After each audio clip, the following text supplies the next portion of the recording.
Hey everybody, this is Matt with Lean 29, and today I want to talk about how to modify push-ups for basically anyone's ability level. So you guys all know how to do a regular push-up, right? I'm not even going to demonstrate it, you should know.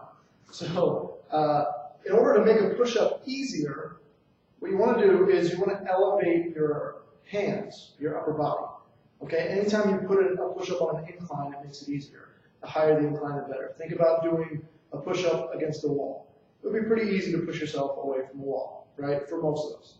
Although in rehabilitation situations, sometimes that's the beginning point, because if someone's very weak after surgery or something like that, or injury, that's all they can do. So you start with wall push-ups. One of the modifications we use a lot in our gym is to put a push-up on a bar like this in a rack. Okay, so you put your hands up here, still feet on the floor, and body nice and straight, okay? But that's a pretty easy push-up. Now, if you take it a little farther down, so maybe you can put your hands on this bench instead. One of the modifications we use in Lean 29 workouts a lot, right? It's a little harder than it was over there in the rack, but it's still easier than doing a regular traditional push-up on the ground. One of the other modifications you can do with a push-up is put your knees on the ground. Right, now, the knees on the ground isn't going to work in a rack like that because I wouldn't be able to reach the bar if my knees were on the ground, right?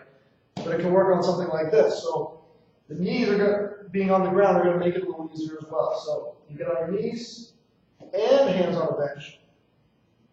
Okay? This is a little easier than hands on the bench, feet on the floor. Okay?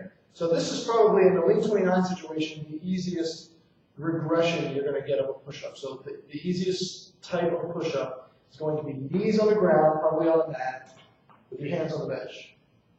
Okay?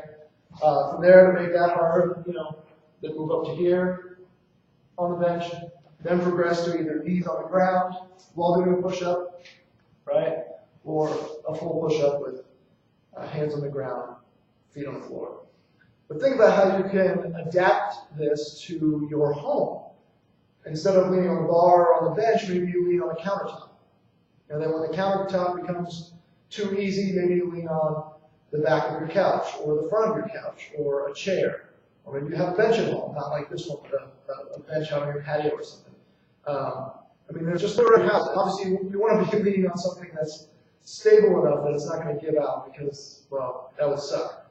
You don't want to do that. But look around your house. There's plenty of ways you can onto a bed, again, onto a sink or a countertop, something like that. There's plenty of ways you can modify push-ups at home. Okay?